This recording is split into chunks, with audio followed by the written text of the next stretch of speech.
I'm feeling a bit nervous because my English is not that fluent, so I'm sorry if there's some mispronounce or yeah, something like that.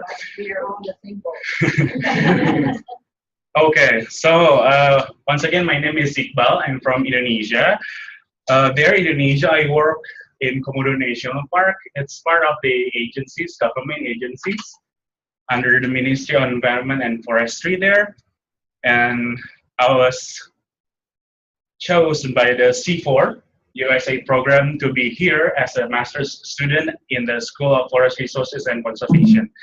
Today, I'm going to share to you about the Komodo National Park, which is my workplace for about 3 years until now.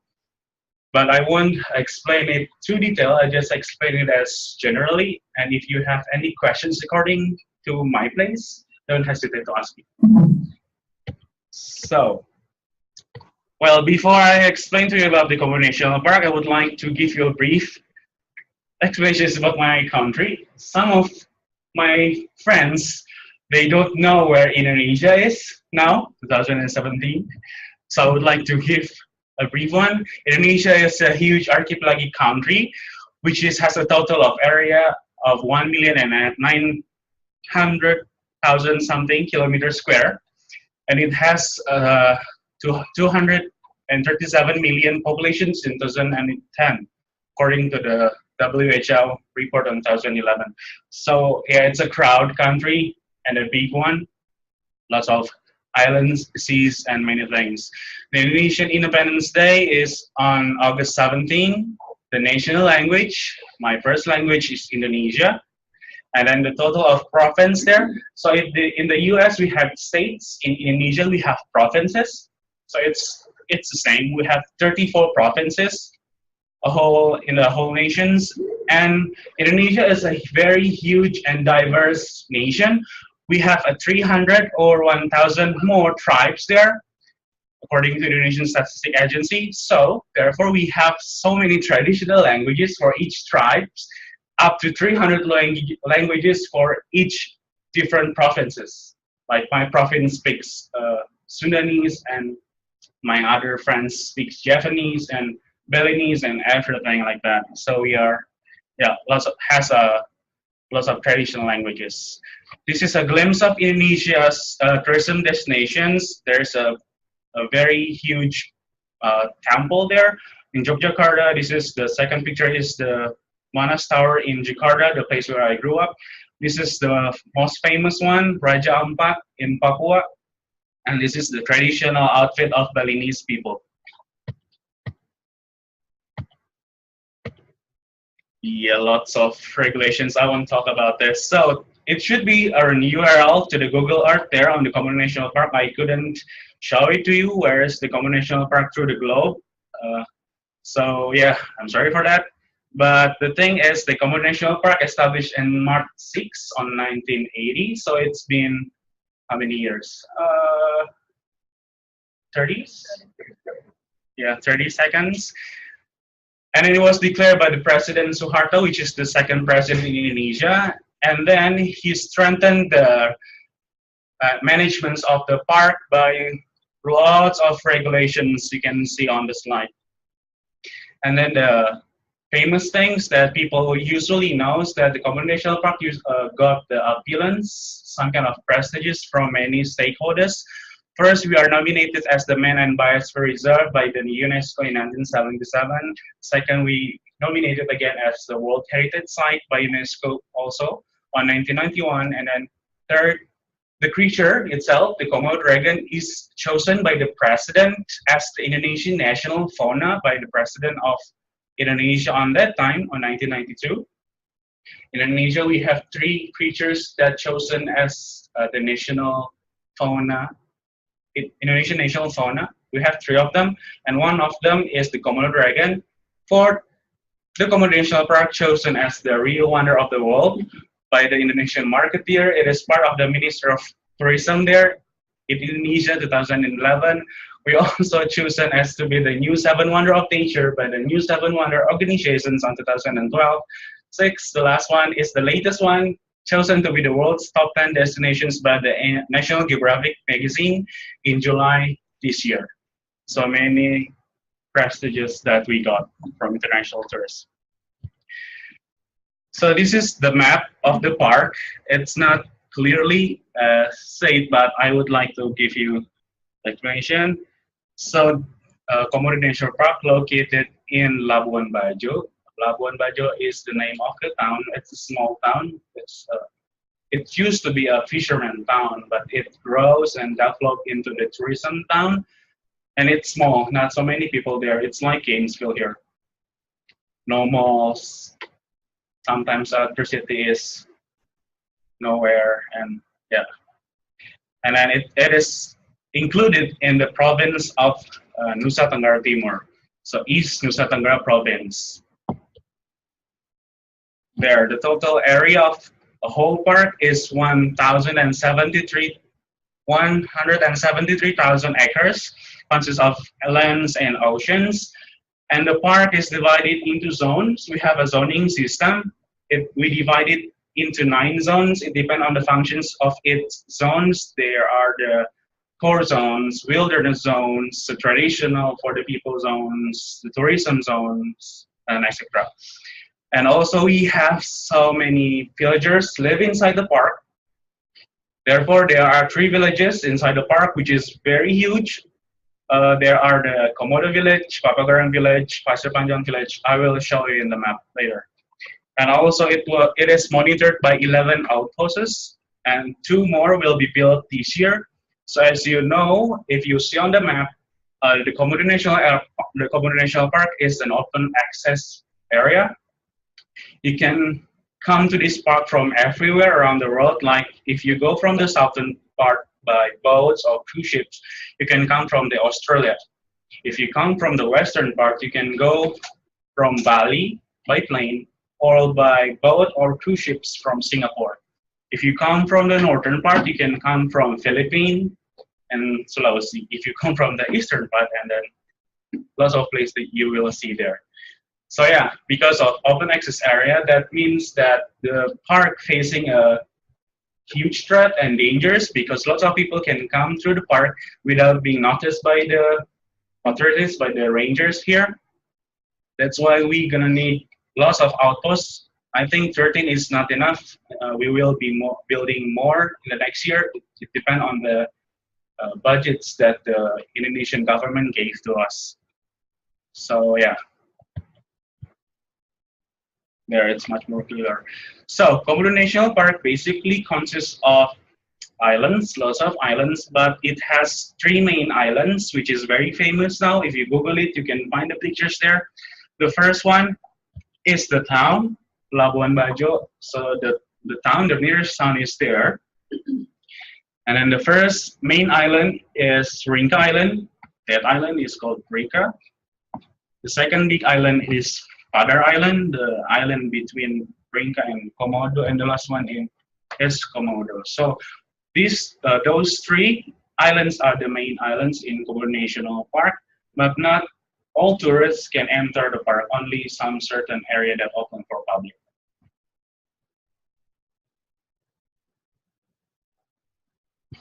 Well, this is kind of glimpse of pictures of each island. The up left is the Padar Island. So the unique things about those islands is that there is no Komodo there, so people can do the trekking safely, securely. But yeah, because it has beautiful sceneries, lots of people doing the trekking there. So sometimes we have to be like queuing around the trek or getting into that peak. I need for 1 hour, I think, 1 hour of trekking doing that. So yeah, and it's very hot there. It's 34 Celsius.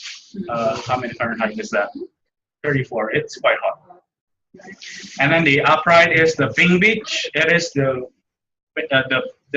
shores that has the sand pink. The sand's literally pink. So it's called Pink Beach. It's on Komodo, and this is Komodo Island. It's very mountainous and so many tall trees there compared with Rinca. And this is the Rinca Island. It's the gate to enter the Rinca Resort there. So people, if you want to see the dragon Turinka, you must enter the gate first and take pictures there, usually. So the dragon, Komodo dragon, or known as Franus comodiensis awans, is categorized by the IUCN as vulnerable, and it can grow up to 3.8 meters long or 12 foot. The saliva contains bacteria, example the Pasteurella bacteria. It has a giant sharp claw. It can grow up to 10 to 15 centimeters curved like that. It has also 100 backward teeth. So this is the very dangerous one. Then the bacteria, it has the backward. So if you got bitten by the dragon and you try to struggle to get loose, maybe your meat will rip apart because it's hooked by the teeth. Komodo is a good swimmer. Komodo is a good fast runner. Komodo is a carnivore and scavenger. That's why they still survive until now. They eat everything they can find in the wild. And they can lay up to 18 to 40 eggs once a year with the survival of percentages of 90%.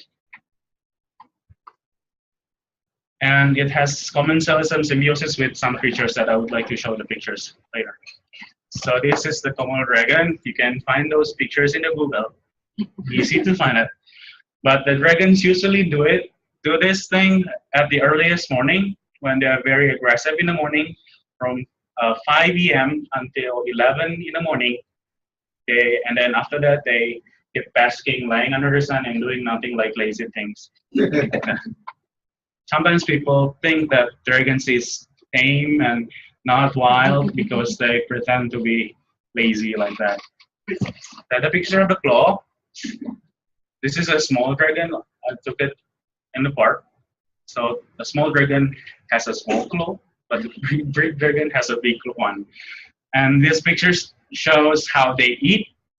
Actually, this is restricted, but because lots of VIP person, president, minister, ambassador, both from national and international, they really wish to see the dragons, but have only short of time. So we decided to lure the dragons into some certain spots, put the bait there, usually goat, and then hang it for a night, and the dragons will gather on the certain spot and just keep looking on the bait until the bait is being pulled by my fellow rangers to be, it's kind of show for the VIP guys.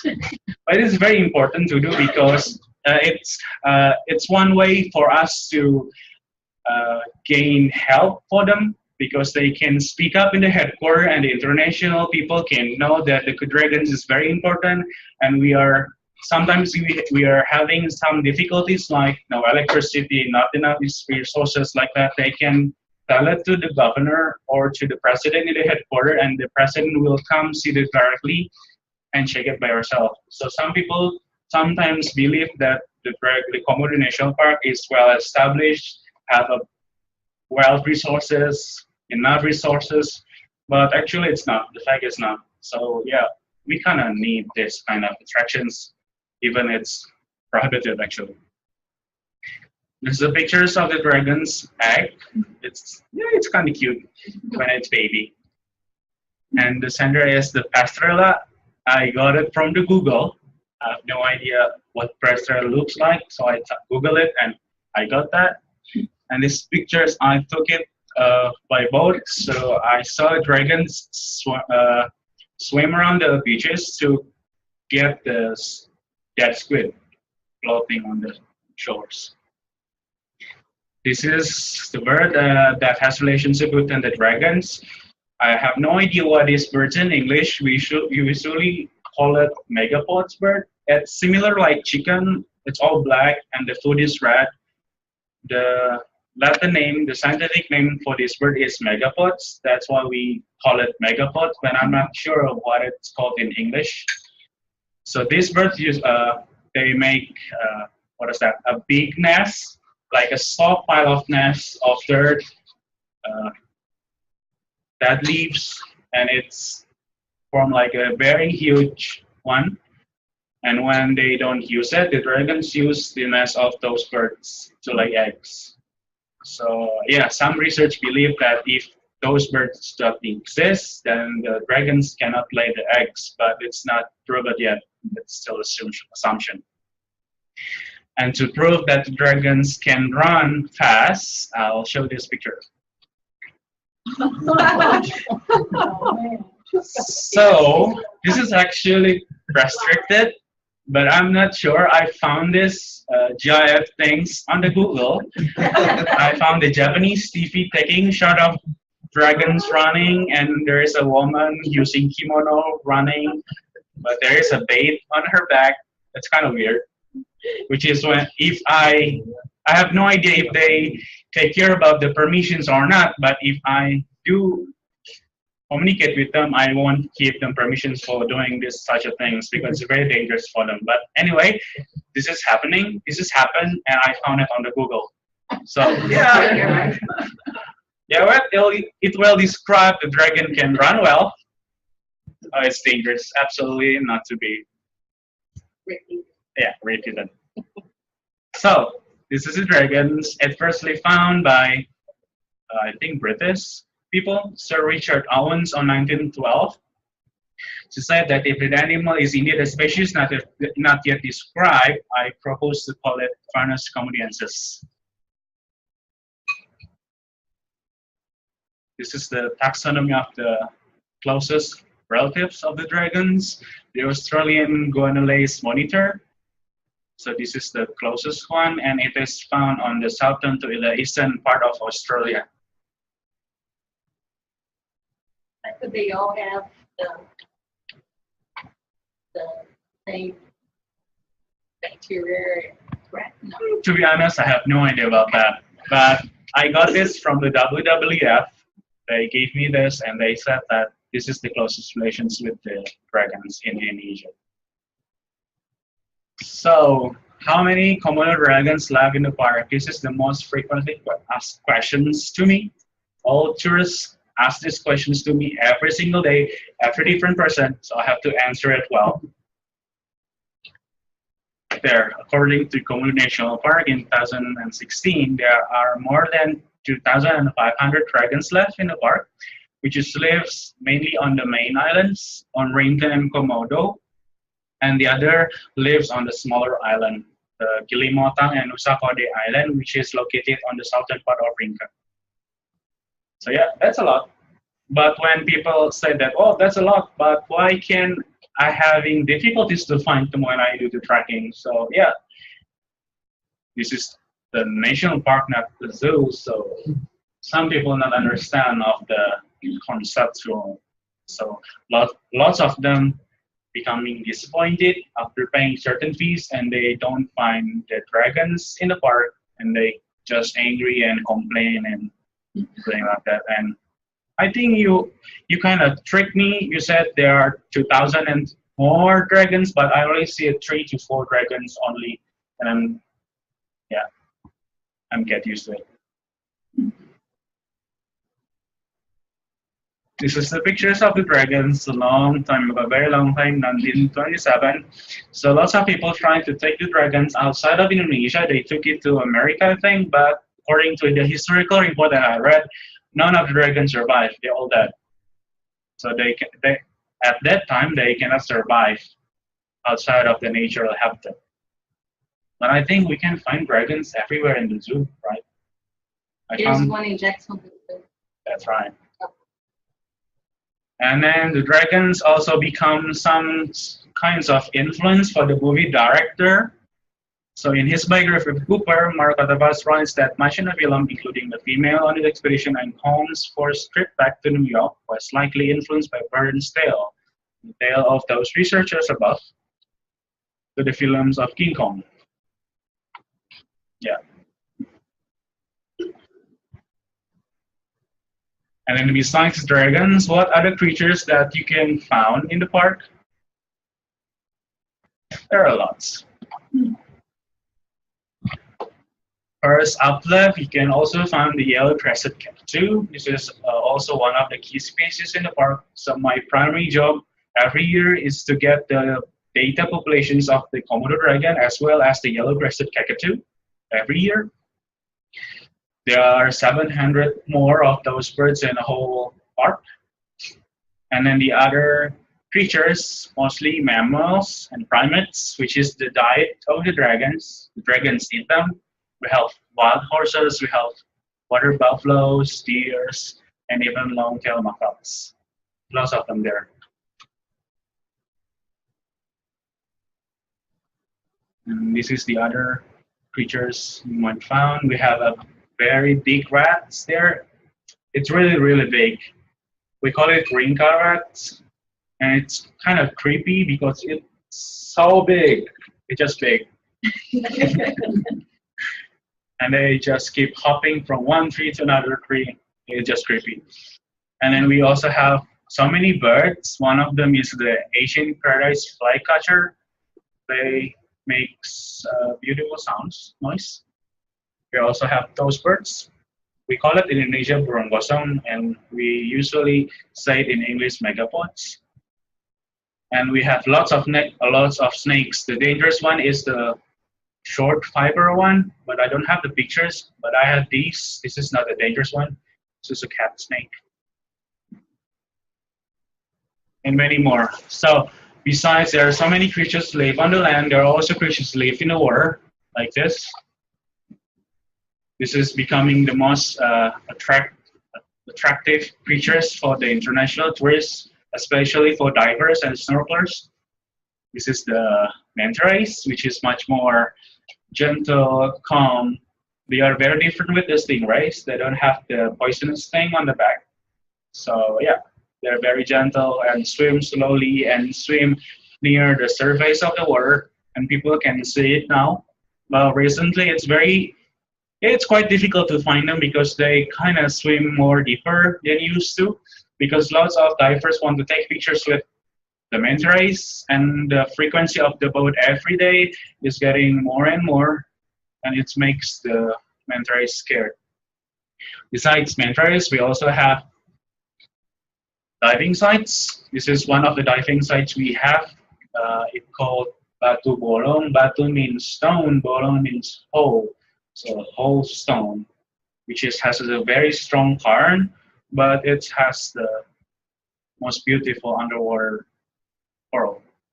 We also have sharks. We also have dolphins there, which is not migrations, but the permanent dolphins that live around the park.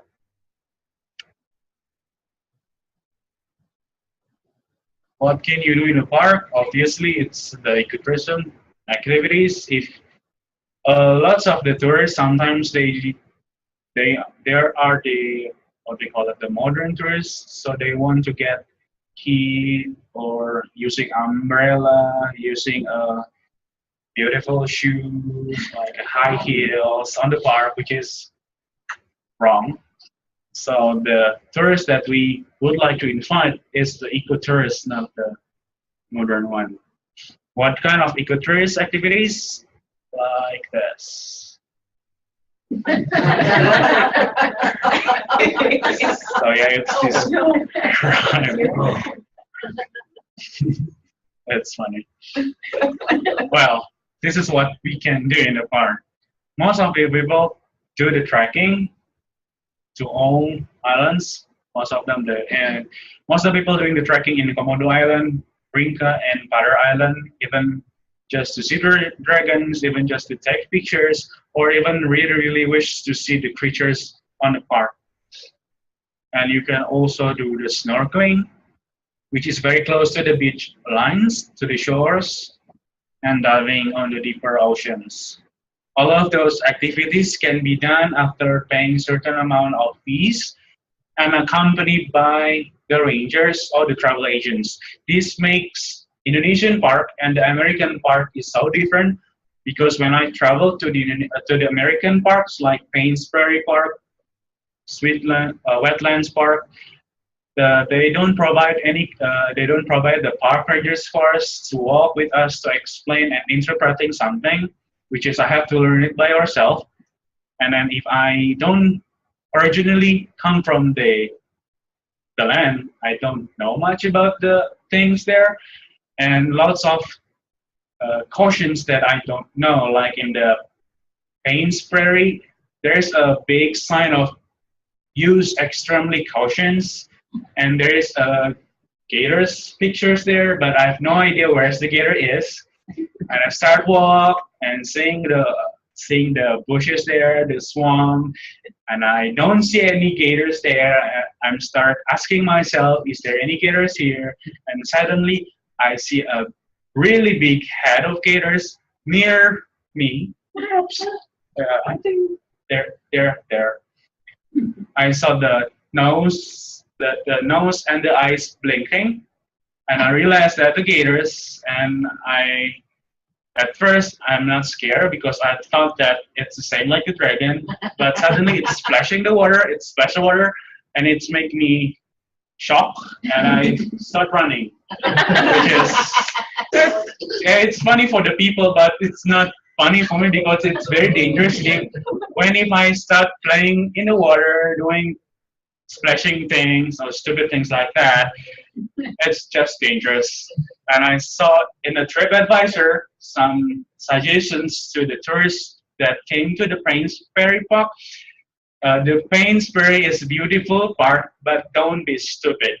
So at first I don't understand why these people tried this, but after I visit the park, I can understand what does that mean. So in Indonesian National Park, everywhere you can go alone. You must be accompanied by a park ranger or even the local guides there. And there are specific tracks you can choose. There's a short, medium, and the longest track. The longest take 2 hours, and then along the park, along the tracks, the rangers will explain to you everything about the creatures, the trees, the environments, and the issues that really happen in the park. So you just have to walk and listen to the guide and ask the guide if you have any questions.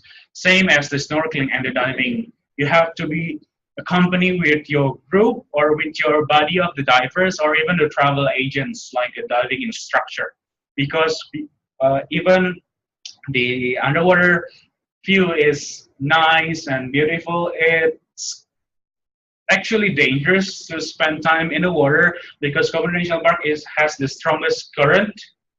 I think 3 months ago, Singaporean died because he swept away. She dove, and then I have no idea what she's doing, and she just swept away into somewhere. And until now, she cannot be found. The body is didn't found. Even the family keeps sending chopper to find the body within 2 weeks, but still they don't found the body.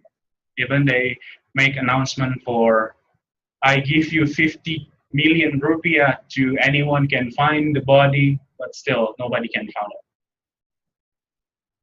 Well, but it's interesting, I think.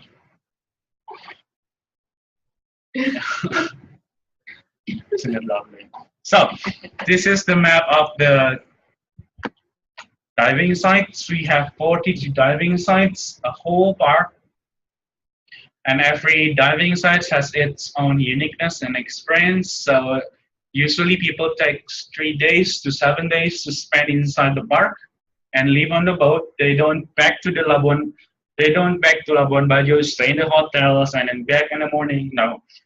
Lots of the people, most of the tourists, I think, live on the board. We call it LOB, living on board. So they live on the board for a week and take a bath there, sleep there, eat there, just like that.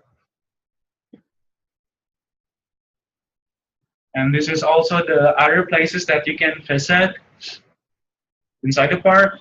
There are Flying Foxes Island in Rinca. There are Sembilan Island. Sembilan means 9, number 9, which is make 9 form.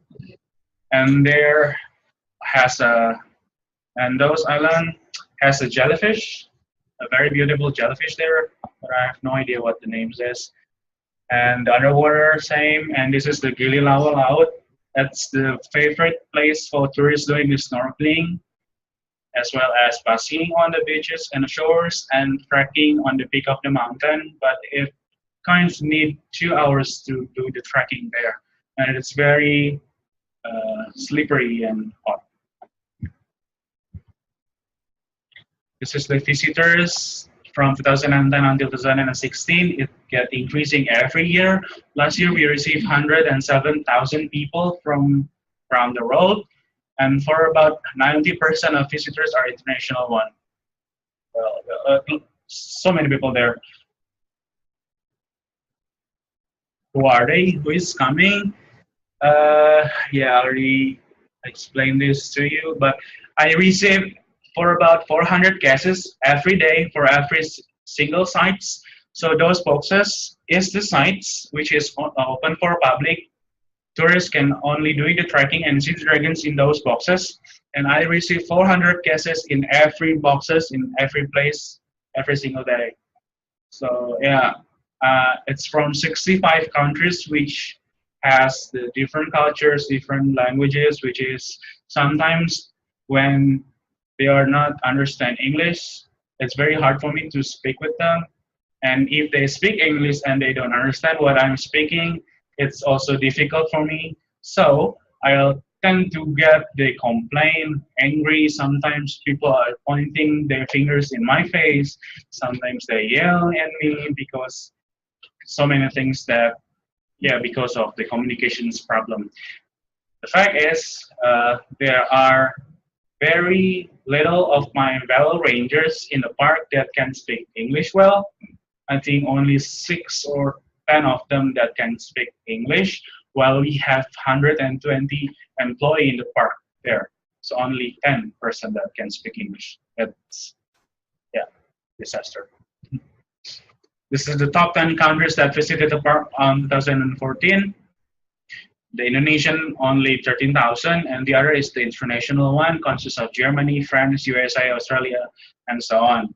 But last year, on 2016, the USA became the second one. Lots of American people came last year, especially during the summer break.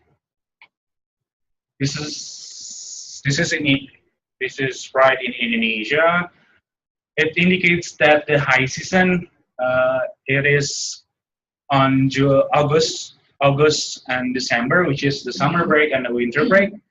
Lots of people came on those months. We also have cruise ships coming to the park from 2010 until 14.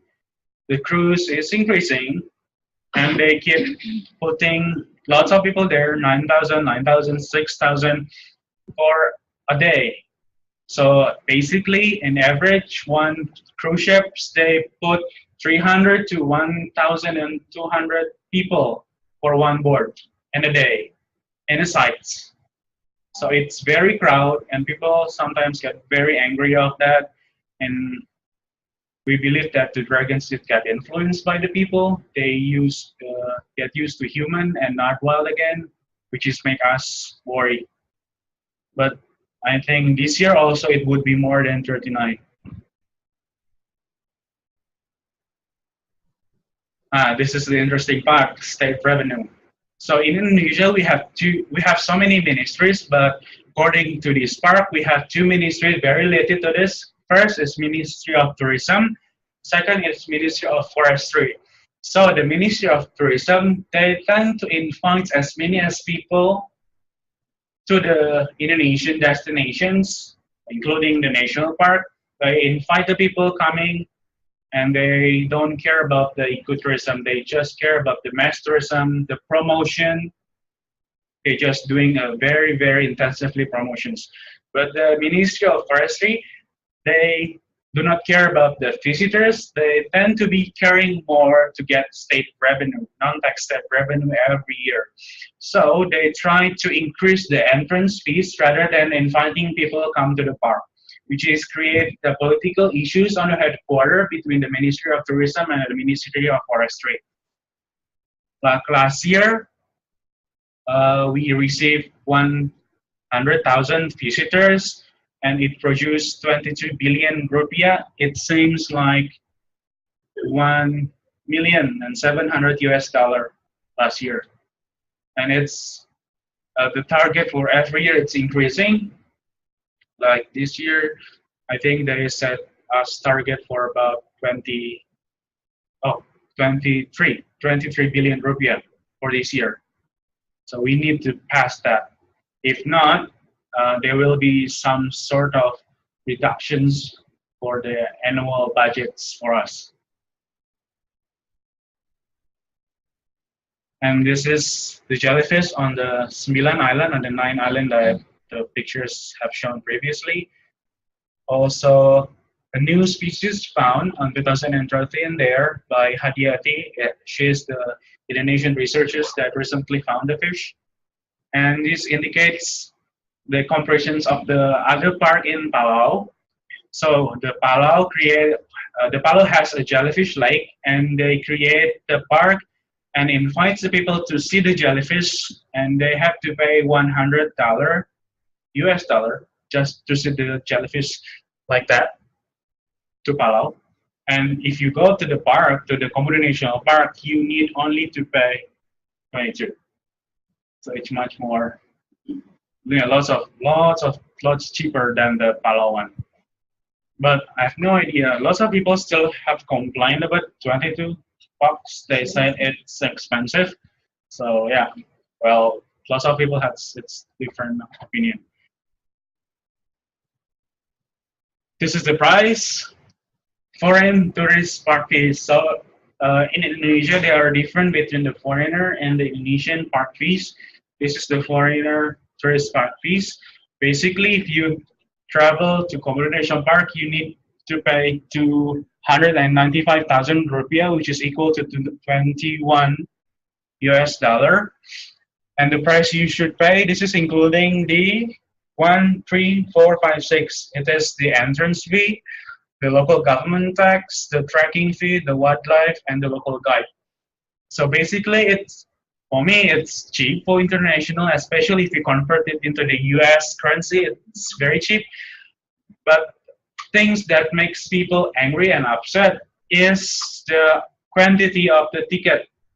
So we still kind of traditional, not using online or package. We make the ticket every activity. So there is one ticket for entrance fee, there is one ticket for local government tax, one ticket for blah blah blah blah in Indonesian language, which makes the international tourists do not understand what the tickets say, and they sometimes think that they fool us. I fool them to pay that short of papers for that much.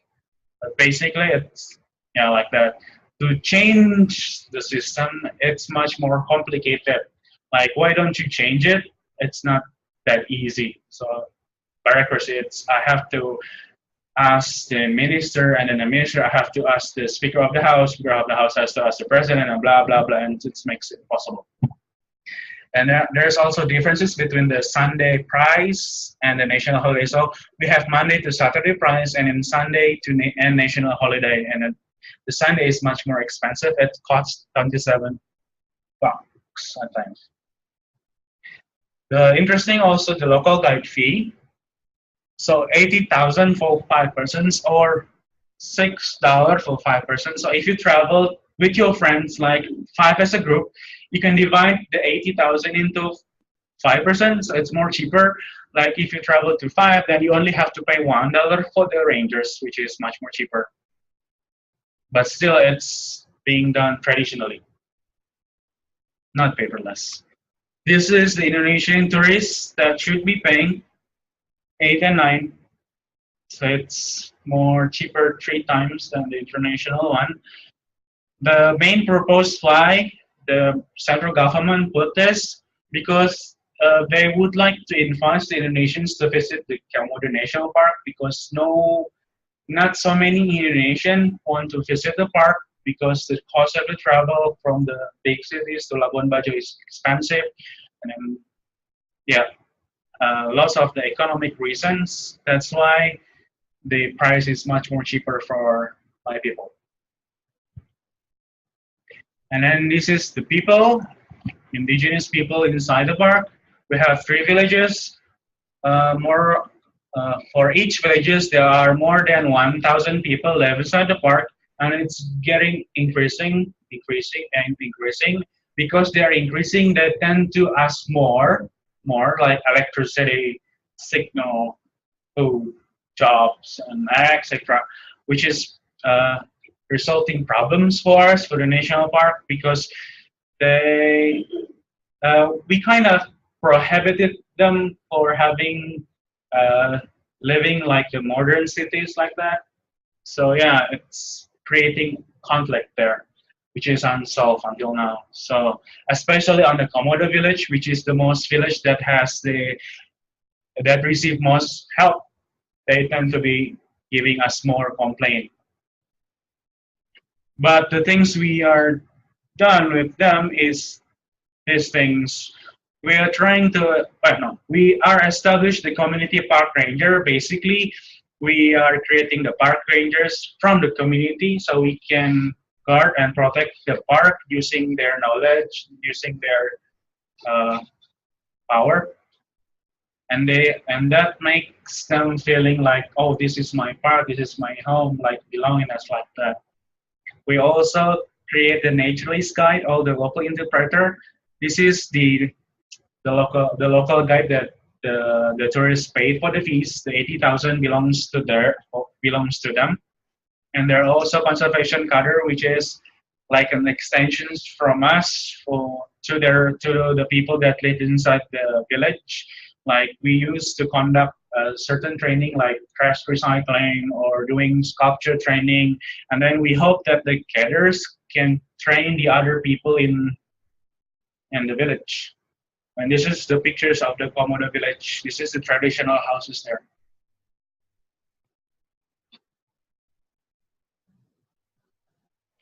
This is one of the handicrafts that the locals creates. They made a wooden Komodo statue. It's made from woods, but not from inside. It's from the dead wood or the dead log inside the park, or they kind of what is that? Supplying the woods from outside the park, and they sell it to the tourists, which is very famous. This is the stakeholders of partnership. We are cooperating with the Komodo Survival Program. This is the NGO that really concerned about the dragons. They used to taught us about how to measure the Komodo dragons, how to use a camera trap to avoid the direct catching, which is more dangerous. WWF also work with us, especially on the marine, because most of us forestry graduates. I think none of us are marine scientists, so we need WWF and that. We have state electricity company to provide the people of electricity. Also the cooperation enterprise that establish and manage about the interpreter. So basically this enterprise is recruiting the people from the villages. We also have companies, 3 companies that will create an enterprise inside the park on the certain area which has no dragons and it has no lowest, what do you call it? Very low connections with the sustainable. So there's certain area inside the park that the minister allowed the company to create cottage and like that, and then the people inside the village must be working on those places. But this is not done yet. It's still planning because some of them are resisting and things like that. It's much more political decisions like that. And many tour and travel agents, both national and also international, operated to the park.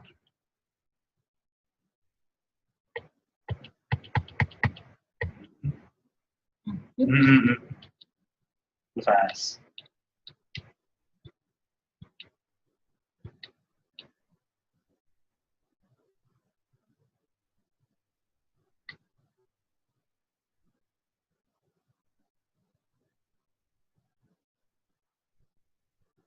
So this is the threat that we face now. The very common threat. First is bombing. We receive so many bombing cases. Lots of naughty fishermen doing the bombing things. They want to catch a banana fish without, things about environment. But most of the bombing person, the group, is coming from the outside of the park, not the village that live inside the park. And then there is also illegal fishing. Lots of people fish in the not appropriate zones We have 9 zones, and there are certain zones that people are allowed to fish. Some of the people do not know about the zones because we have no real boundaries in the oceans. Poachers, this is the most difficult to handle it because the poachers tend to bring gun, really big gun. And you can see the pictures here.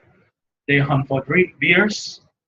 And the poachers came from the nearby province, the West Nusa Tenggara one, which is very difficult to handle, dangerous.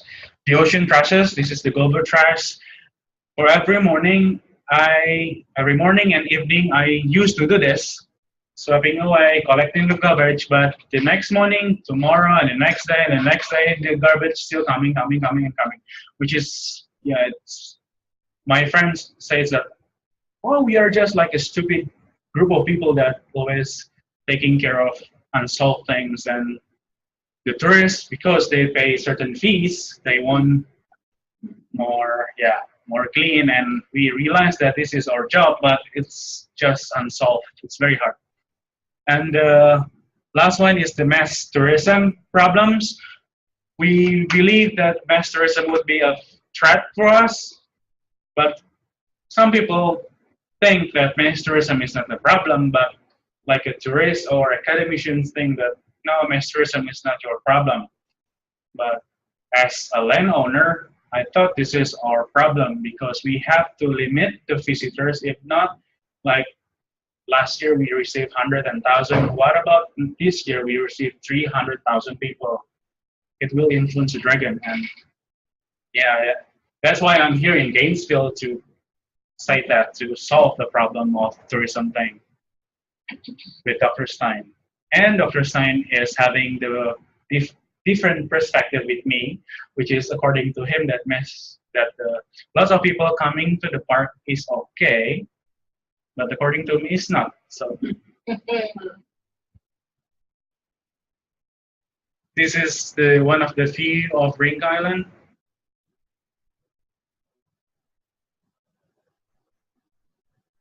This is the view, same. The left is Rinka. We have villages, but besides villages, we have much more smaller area. We call it kampung. This is Kampung Krora in Rinka, which has the beautiful shores there. And we also have sea turtle's nest there. This is the pictures of the head of the Komodo National ParK. He seems to be like touching the dragon, but it's not really happening. It's like saying, I propose the trick. Some of them are against me, some of them are love this trick because, especially the guides, because if they do this to the tourists, and then the tourists tend to give tips, high tips for them. But the friends, the rangers friend, my friends, they don't like it. They against me because it's very dangerous for them to take kind of actions if the dragons is aggressive. But these pictures, it's taken like the dragon is there and the people is here and I am is far down there and I have to crawl to take the pictures. And voila, this is the pictures. But it's not touching the dragons. It's impossible, and I agree that we are not allowed to touch a dragon directly.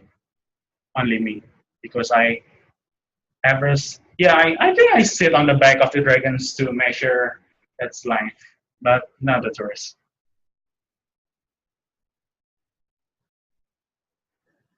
This is kind of, I got this from Twitter. Valentino Rossi visited the park and he said something about that. I have no idea what is that. Is there anyone knows what does that mean?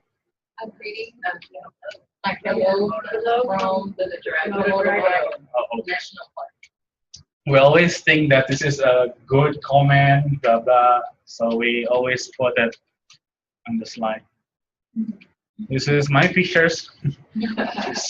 Yeah, on Padar Island. Perhaps next time or someday, one of you will visit the park and doing the trekking here and get the pictures here.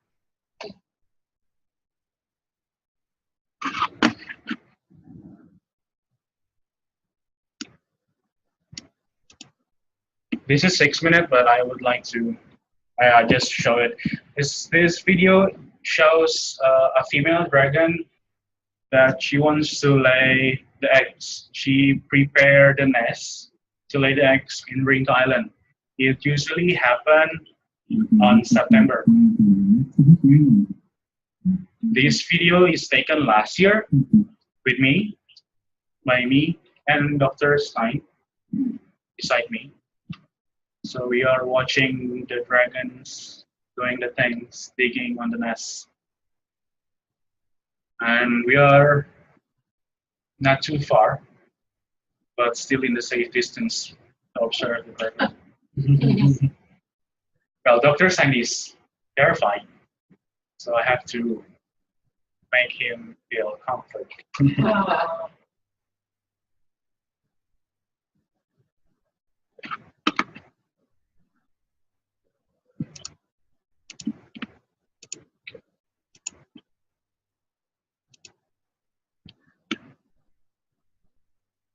And if it's entering this season, like laying the egg, it's become very, very aggressive.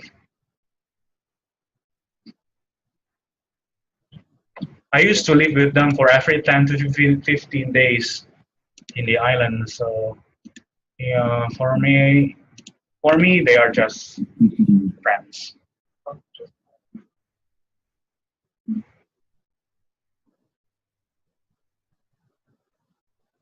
Well, that's the important thing. How to get there? If there is somebody of you who would like to visit the park, you need to go to the international airports in US. Then you have to do the transit. Usually it takes to South Korea, to Seoul, or to Japan and Canada, or to Dubai, or any other airports exist. There, you arrive in Indonesia, in the two big international airport in Indonesia, which is located in Banten, which is in Jakarta, and one in Bali. But people usually flew to Bali. And then after that, after you arrive in the big international airport in the big cities, then you fly again to Labuan Bajo, and then arrive in Komodo National Airport. For me, from Labuan Bajo to fly to Gainesville, it took 3 days of flying. So it's a long flight, but it's worth it. There you go. Thank you.